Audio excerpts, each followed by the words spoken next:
Como decía Mariano al principio del culto, para los cristianos, desde luego para nosotros las luces de Navidad tienen un sentido y un significado claro, definido, expreso.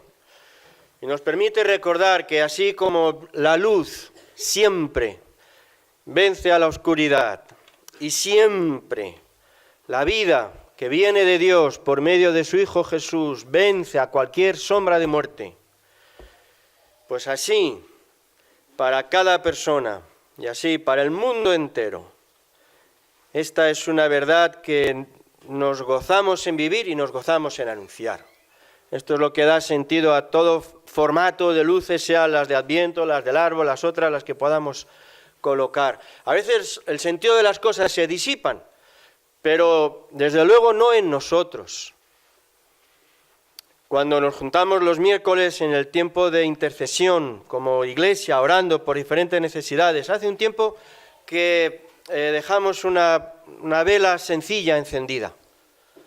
Nos permite recordar que no importa cuáles sean las pruebas, las situaciones, las circunstancias, como hemos cantado también, la luz es más poderosa. Y este es el anuncio tan grato de compartir y de declarar. Vamos a recordar esas palabras proféticas de Isaías en el capítulo 9, anticipando algo de todo esto, cargado de sentido, cargado de esperanza. Y cuánto necesitamos en nuestra vida, llena de amenazas, de limitaciones, de miedos, y en nuestro mundo, cargado de miseria y de injusticia, cuánto necesitamos una palabra así. Isaías capítulo 9, versículo 1. No habrá siempre oscuridad. No habrá siempre oscuridad. No la habrá para la que está ahora en angustia, tal como la aflicción que le vino en el tiempo que livianamente tocaron la primera vez a la tierra de Zabulón y a la tierra de Neftalí, pues al fin llenará de gloria el camino del mar, de aquel lado del Jordán, en Galilea de los gentiles. De nuevo, el pueblo que andaba en tinieblas vio gran luz. Los que moraban en tierra de sombra de muerte, luz resplandeció sobre ellos. Multiplicaste la gente, aumentaste la alegría. Se alegrarán delante de ti, como se alegran en la siega, como se gozan cuando reparten botines. Porque tú quebraste su pesado yugo, la vara de su hombro, el cetro del opresor, como en el día de Madián, todo calzado que lleva el guerrero en el tumulto de la batalla, y todo manto revolcado en sangre, serán quemados, pasto del fuego.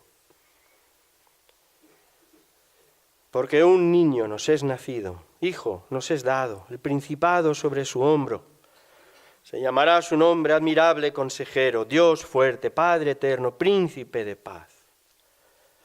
Lo dilatado de su imperio y la paz no tendrán límite sobre el trono de David y sobre su reino, disponiéndolo, confirmándolo en juicio, en justicia, desde ahora y para siempre.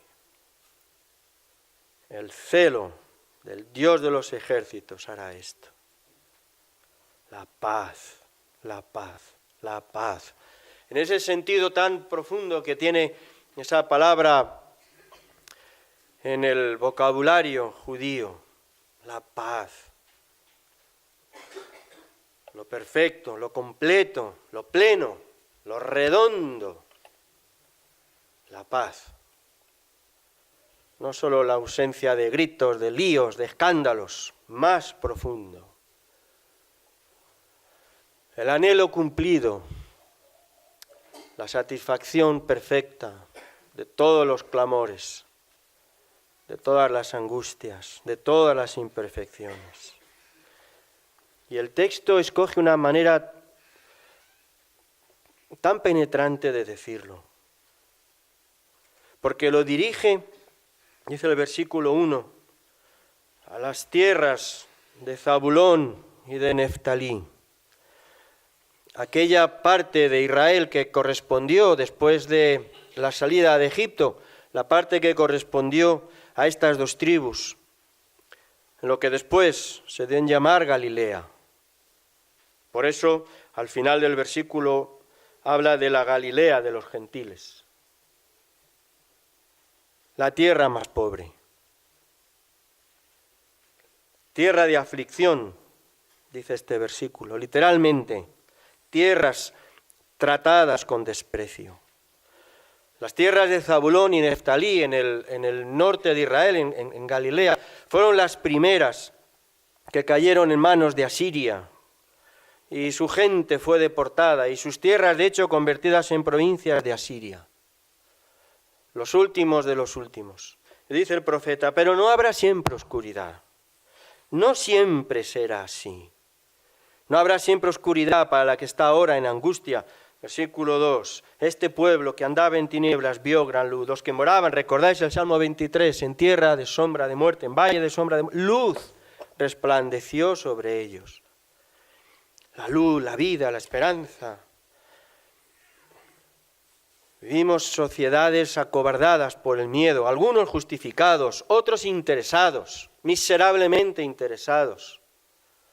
Y como resultado una vida vuelta sobre uno mismo, cada vez más privada, cada vez más cerrada en lo propio, cada vez más egoísta, cada vez más asustada, cada vez más acobardada, cada vez más a la defensiva. ¿Quién puede vivir así? Pero no siempre será así. Y todas las imágenes que nos ofrecen estos versículos tienen este sentido tan cargado de esperanza, tan cargado de vida. ¿Quién anuncia estas cosas?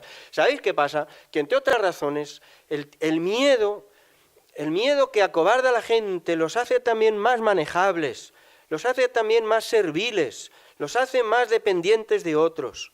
Por eso se predica el miedo. ¿Quién predica la esperanza? ¿Quién predica la vida? ¿Quién anuncia algo mejor?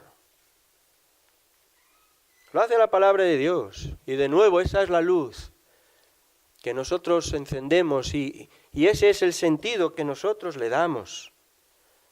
Versículo 1 habla de oscuridad, de angustia, de aflicción, pero también de cómo esos sentimientos depresivos cambian en plenitud de gloria. Es decir, al fin llenará de gloria el camino del mar, de aquel lado del Jordán, es decir, desde el Jordán hacia el Mediterráneo, toda esa parte que es la Galilea, se llenará de gloria. Ya basta de oscuridad y de angustia y de aflicción, hay algo mejor. El versículo 2, el versículo 3, también habla de tinieblas y de sombra de muerte, pero habla de cómo esas amenazas cambian en alegría. Y además pone el ejemplo este típico, nosotros somos urbanitas, ya estas cosas ni nos suenan, pero bueno, algo recordaremos, hemos visto en documentales en los pueblos, el tiempo de la siega, las fiestas que se generan alrededor de la cosecha y de la siega, son tiempos, pues ya lo sabemos, tiempos de fiesta, tiempos de baile, tiempos de celebración, tiempos de verbena, la gente come, comparte, ríe, disfruta. Esa imagen de la fiesta es la que el profeta está anunciando. En medio de toda esa realidad también cierta de las tinieblas o de los valles de sombra de muerte, pero multiplicaste la gente y aumentaste la alegría. Y se alegrarán como se alegran en la siega, como se gozan cuando reparten despojos. Y la idea es después de las batallas, cuando se toma posesión de todos los bienes del enemigo, todo el botín del enemigo, y se reparten y celebran y se engrandecen. Todo ese sentido festivo es lo que está aquí. Y el versículo 4 que habla, fijaos, de yugos, de varas, varas con las que se castiga a la gente, de opresores. Pero también habla acerca de cómo todos esos instrumentos de injusticia son quebrados y rotos. Y el versículo 5 habla de uniformes de combate, las botas de los soldados y de los guerreros y de las batallas y de ropas manchadas de sangre. Pero dice que también todas esas realidades lamentables, expresiones del mal, son quemadas, desaparecen, no queda ni rastro. Todo eso será quemado pasto del fuego. ¿Y cómo será eso?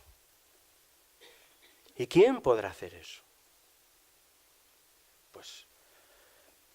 un guerrero más fuerte que los otros, alguien con más poder que los anteriores, que tenga un arma más poderosa.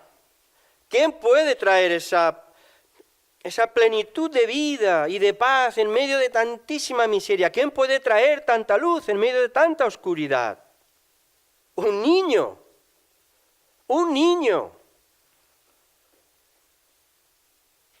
Intentamos de mil maneras homologar lo que es el mensaje del Evangelio en los términos de las realidades humanas, y es incomparable, porque es incomprensible humanamente. El mensaje del Evangelio, ya lo he dicho tantas veces que me canso de escucharme, pero el mensaje del Evangelio no es un mensaje mejor que otros, no es un mensaje más evolucionado, no es un mensaje más desarrollado, es distinto, es otra cosa, no tiene nada que ver. Y cada vez que como creyentes o como iglesia lo que intentamos es hacerlo comprensible, terminamos por perder lo más propio del Evangelio, que es precisamente que sea incomprensible. ¿Quién puede vencer la oscuridad? ¿Quién puede vencer los ejércitos? ¿Quién puede vencer el mal? ¿Un niño? Esto dice el Evangelio, un niño que se maneja con otros criterios, que se maneja de otra manera, porque algo que una y otra vez encontramos, especialmente en el Nuevo Testamento, es esa convicción de que responder al mal con el mal solo genera mal, que jamás la luz viene de multiplicar la oscuridad. Añadir oscuridad a la oscuridad hace que todo sea más negro, no lo cambia en luz. Un niño, el príncipe de paz. Y este príncipe de paz garantiza un reinado tan dilatado, dice el versículo 7, tan dilatado, tan extenso, que no tendrá límite. Y además desde ahora y para siempre. El Nuevo Testamento afirma que la figura de este príncipe de paz no es una mera figura mítica, ni es una forma simbólica de hablar de un tiempo distinto que los hombres conquistan. Esa es la visión de buena parte incluso del judaísmo actual. No esperan el Mesías, sino los tiempos mesiánicos. Y los tiempos mesiánicos los conquista el hombre, avanzando hacia la justicia. El Nuevo Testamento dice que ese príncipe de paz es Jesús de Nazaret. Nacido en Belén, pero criado en tierra de Zabulón y Neftalí, en Galilea. Un ángel anunció a María que sería la madre del príncipe de paz. ¿Recordáis? Merece la pena, al menos en estas fechas, recordar este texto del Evangelio de Lucas en el capítulo 1. Lo buscáis y yo voy a encender un poquito de luz para poderme ver.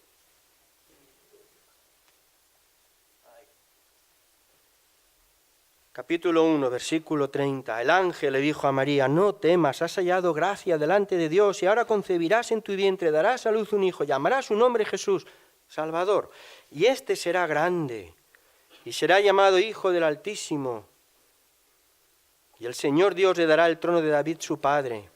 Y aquí tenéis parte de las palabras anticipadas por Isaías. Y reinará sobre la casa de Jacob para siempre, y su reino no tendrá fin.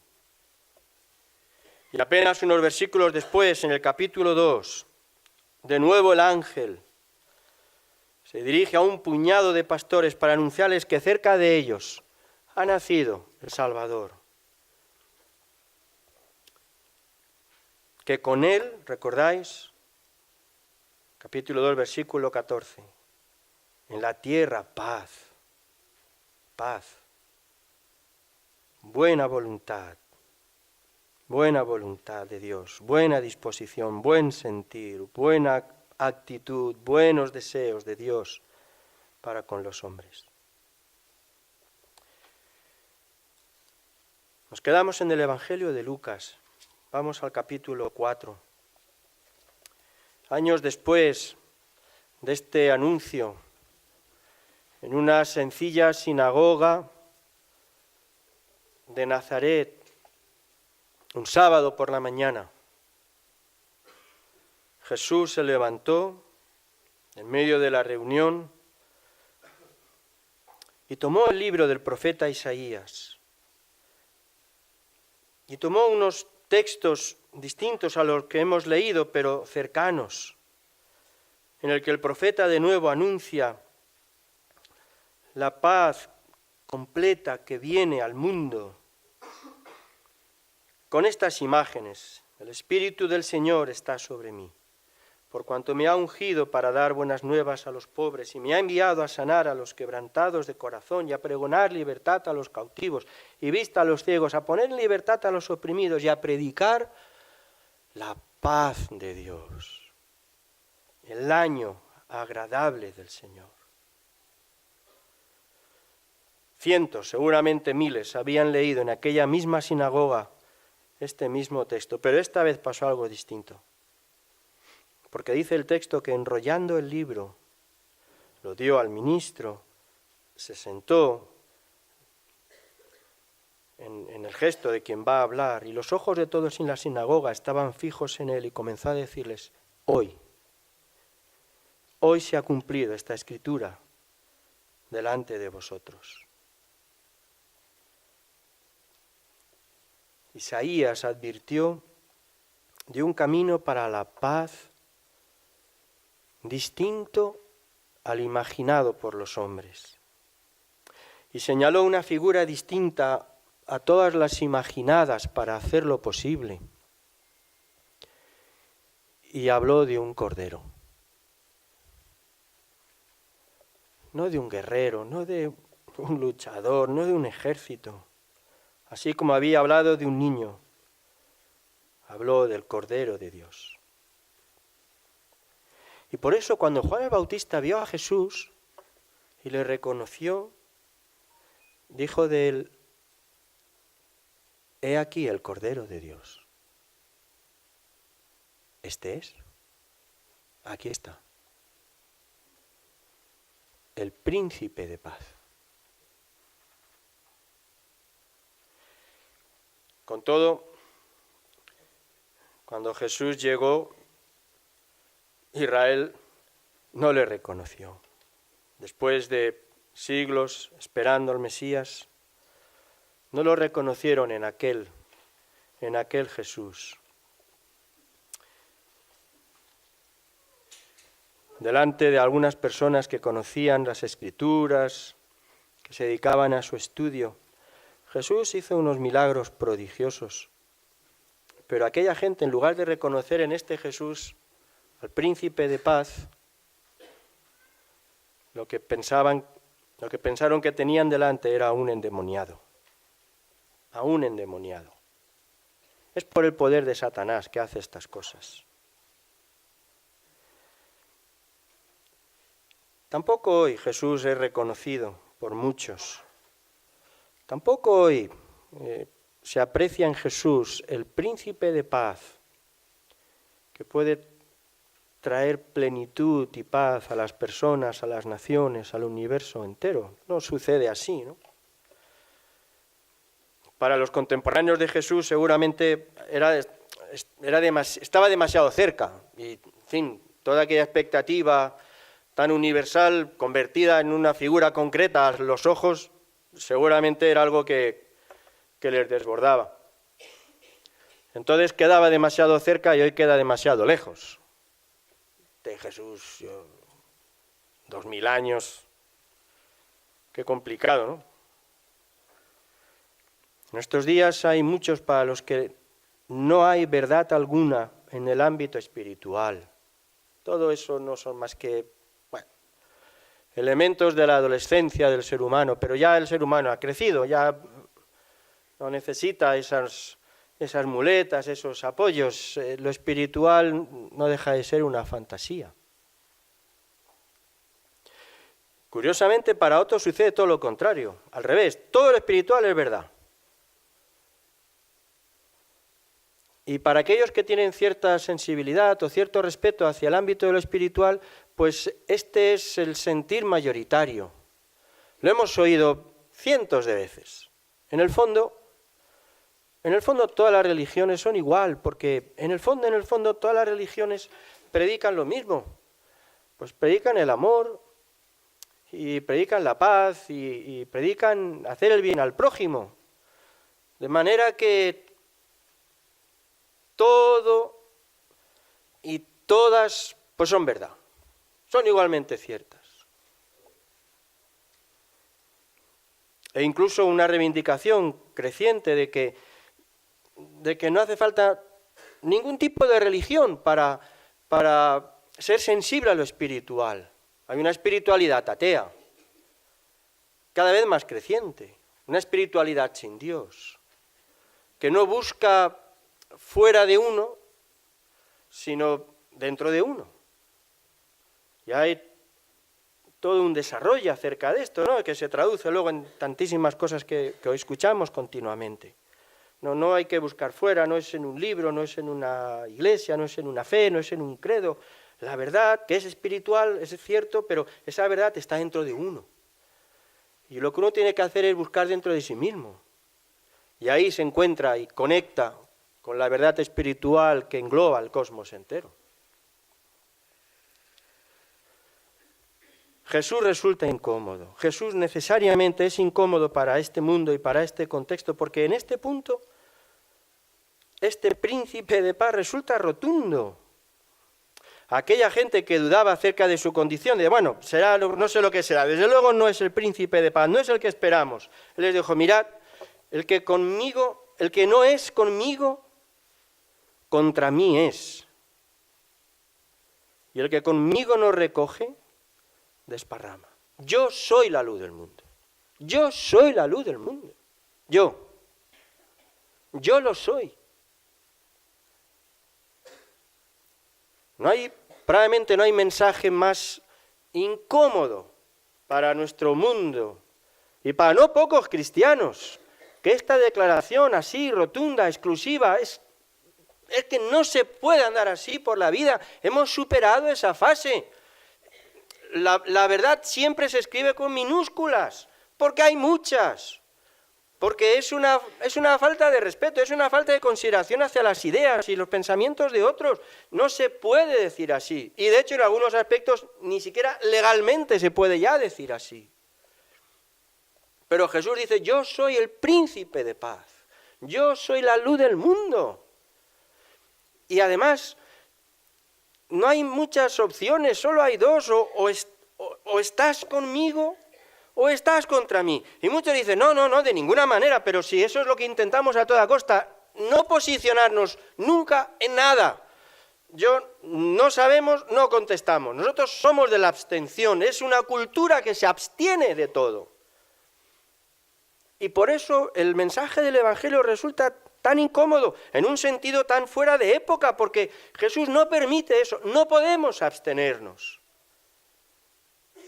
No podemos ser equidistantes, no podemos tomar la bandera del respeto como una manera de inhibirnos ante las cosas. Jesús dice, yo soy el príncipe de paz, este niño que viene, de una manera distinta a todas y que sin embargo es el único que puede traer este sentido pleno de paz, de plenitud en la vida de los individuos y en la vida del cosmos entero. Ese soy yo, no otro, soy yo. Ni hubo uno antes, ni habrá otro después, soy yo. La luz del mundo. Y ante esa declaración, alrededor, efectivamente, como él mismo anticipó, todo se revuelve y se hace polémica. Pero esta es la verdad de Jesús, que podemos tomar o podemos rechazar, pero no es otra, no la podemos cambiar. Por eso, recordáis esa frase que se suele decir ya, también a tantos atribuida, que ya no sabemos de quién es, que viene a decir algo así como que si esta palabra, si este evangelio es verdad, si esto es así, entonces esto es muy importante, muy importante.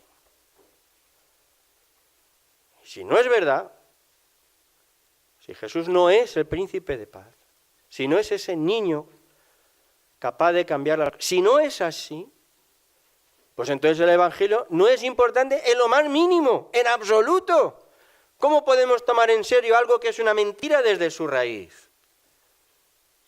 Dice el autor de esta frase, lo único que no podemos hacer es considerar al Evangelio relativamente importante. No es relativamente importante, no es importante en parte, no es importante en alguna medida, en absoluto. O lo es o no lo es. Y si no lo es, entonces hay que desmontar todo, todo. ¿Por qué vamos a vivir engañados? ¿Qué sentido tiene? Pero si es verdad, entonces te va la vida en agarrarte de Jesús. Te va la vida. Nos va la vida. Y si no lo has hecho, pues esta mañana te rogamos que lo hagas. Que te acerques a Jesús como la luz del mundo, como el que puede cambiar tus tinieblas en luz, urgentemente. Y lo expresamos de mil maneras, y ponemos lucecitas en los árboles y en las velas y en lo otro y tal, pero de alguna forma que dejes la oscuridad, que salgas de las tinieblas, que te libres de toda esa, los términos clásicos de esa vana manera de vivir, que te acerques a la luz.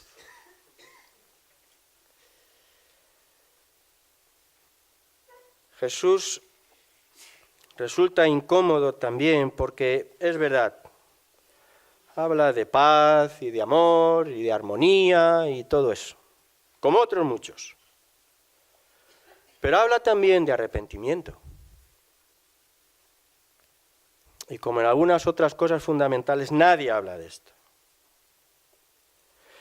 En este Evangelio de Mateo, sabéis que es un Evangelio muy interesante en este tipo de detalles, porque se entiende que fue escrito, pensado para todo el mundo, pero en primera instancia para los judíos.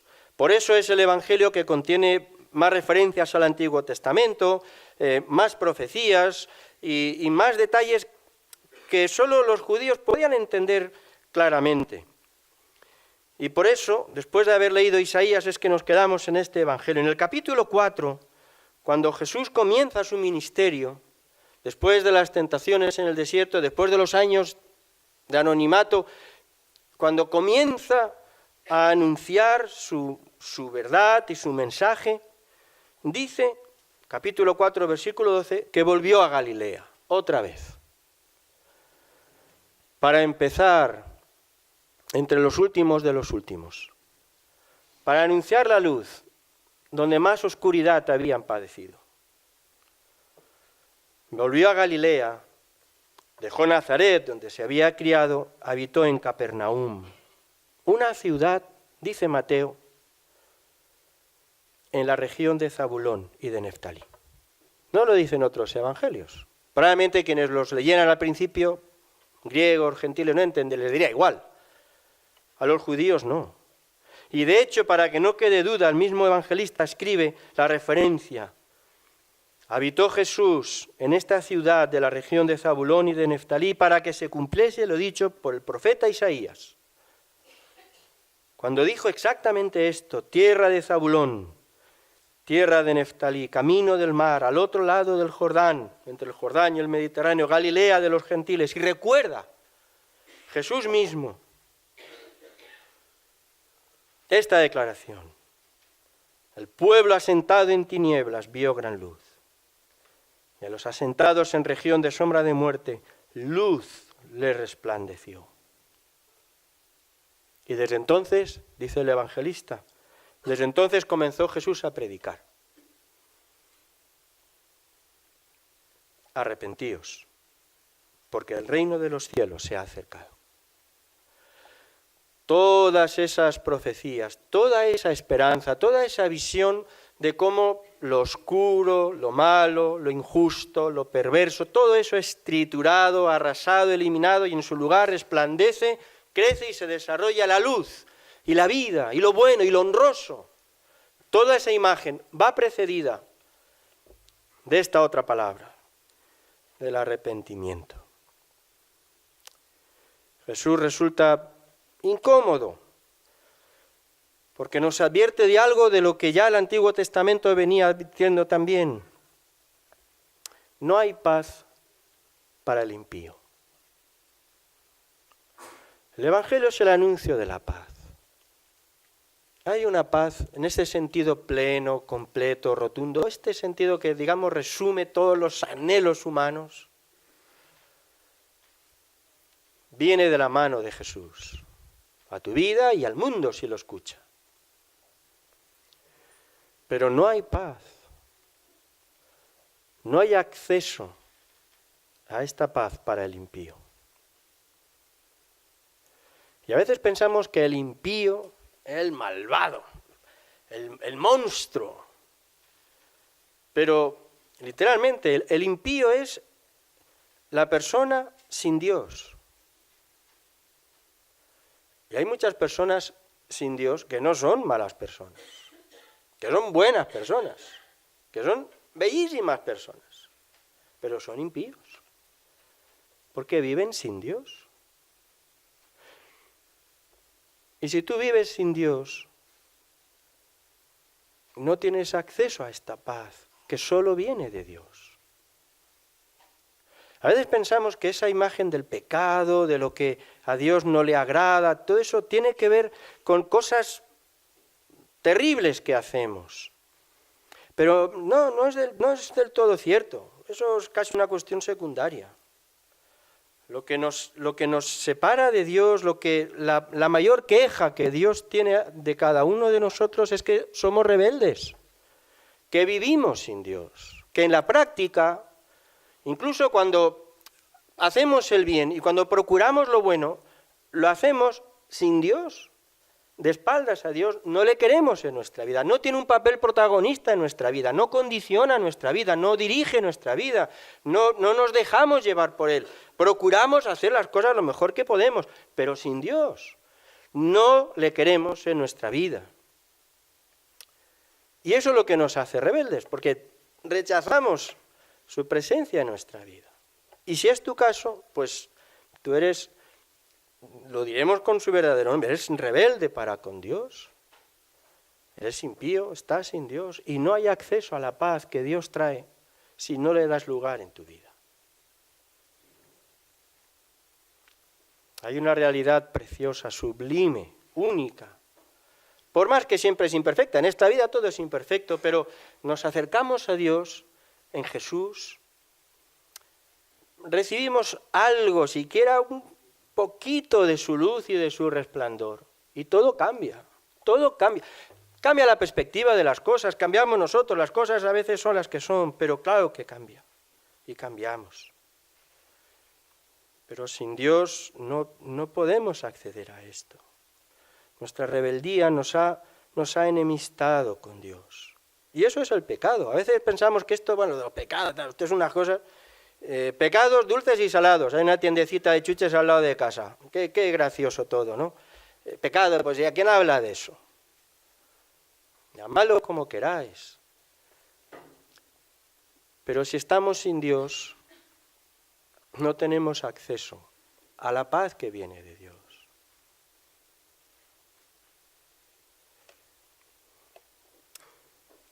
El niño que nació en Belén creció para llegar a ser, como decía Juan el Bautista, el Cordero de Dios. Habrá que recordar la frase exacta. El Cordero de Dios que quita el pecado del mundo. Cuando Isaías habla acerca de esta figura, cuando Isaías utiliza para hablar del príncipe de paz, una imagen distinta a la del niño, utiliza esta también, ¿recordáis? Isaías 53. Despreciado y desechado entre los hombres, varón de dolores, experimentado en quebranto, menospreciado, no lo estimamos. Y ciertamente llevó Él nuestras enfermedades, sufrió nuestros dolores, le tuvimos por azotado, por herido de Dios, abatido, pero Él herido fue por nuestras rebeliones, molido por nuestros pecados. El castigo de nuestra paz fue sobre Él, y por su llaga fuimos nosotros curados. El precio de la paz. También esto es el Evangelio, también esto es Navidad. que nuestra rebeldía y nuestro vivir sin Dios nos enemista con Dios y nos priva del acceso a toda esa realidad perfecta que viene de Dios. Pero que este niño, este fue el modo en que hizo posible la paz, no creciendo para hacerse un guerrero poderoso, todo lo contrario, para crecer como un cordero, para tomar sobre él todas nuestras culpas, para tomar sobre él el rechazo de Dios por causa de nuestra rebeldía, para hacerlo suyo, para pagar él y hacer posible la reconciliación con Dios y la paz. El precio de nuestra paz dio sobre él. El castigo de nuestra paz fue sobre él. Este es el modo en que el niño, ese niño se convierte en el príncipe de paz, no cargando sobre otros, no destruyendo a otros, no volcándose negativamente sobre otros, sino haciendo lo suyo, tomándolo él. No hay paz para el impío. No hay paz, no puedes acceder a esta realidad preciosa si sigues lejos de Dios. Pero no tienes por qué seguir lejos de Dios, porque ya alguien pagó el precio de tu paz. Y de nuevo, el acceso a esa paz es gratuito, porque todos los dones de Dios son gratuitos para nosotros. Para el Hijo de Dios tuvo un alto precio. Por eso, en términos mucho más teológicos, el apóstol Pablo, cuando escribe a los romanos, puede decir que ahora tenemos paz para con Dios. Tenemos paz para con Dios y accedemos a la paz de Dios, dice el apóstol, por medio de su Hijo Jesucristo.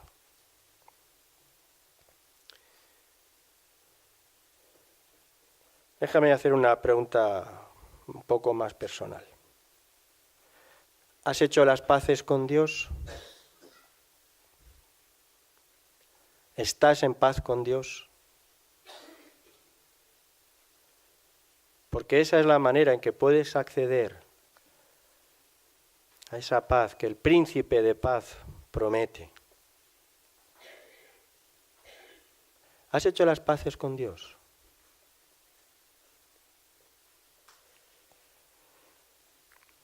Dice el Evangelio de Juan que cuando Jesús vino a lo suyo y los suyos no le recibieron. Pero a todos los que le recibieron, a todos los que creen en su nombre, les dio la capacidad de ser hechos hijos de Dios. De manera que este es el anuncio que hacemos en esta mañana. Si dejas de vivir de espaldas a Dios, si pones tu confianza en Jesús, aquel Cordero que pagó el precio de tu paz, y si entregas las riendas de tu vida en manos de Jesús, entonces tienes acceso a la paz de Dios.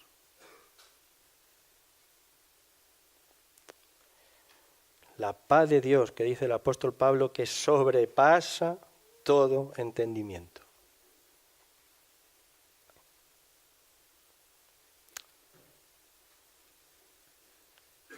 Vamos a orar. Quizás alguno de vosotros puede sentir como propia esta oración.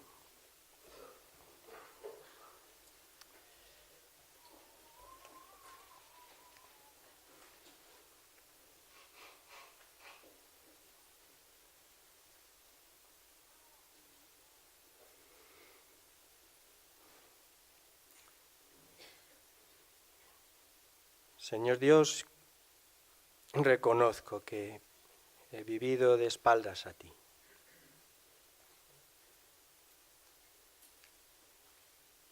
No creo ser mala persona, pero he vivido sin tenerte en cuenta. Y necesito la paz que solo tú puedes dar. Te pido perdón por esta actitud de no tenerte en cuenta, esta actitud de rebelde. Y me acerco a ti porque tu Hijo Jesús ha pagado el precio de mi paz. Quiero vivir cerca de ti. Quiero poner mi vida bajo tu dirección. Quiero recibir tu perdón. Y quiero recibir tu paz. Te lo ruego. En el nombre de Jesús. Amén.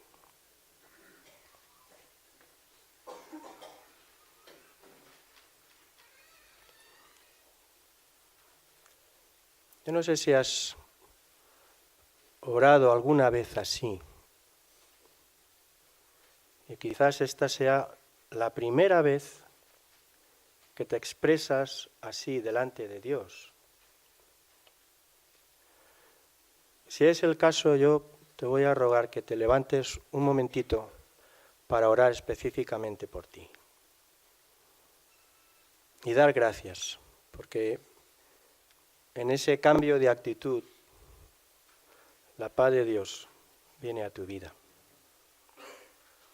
Así que tomamos solo un minuto más, oramos, y si esta oración que más o menos, en las mismas palabras o parecidas, expresa lo que tú sientes, ponte un instante de pie y vamos a orar por ti.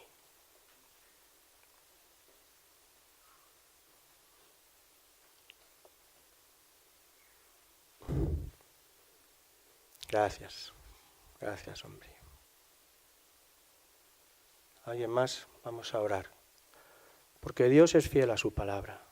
Y allá donde un corazón se abre y se acerca a Dios, Dios se acerca a él. Al corazón humillado no desprecias tú, oh Dios.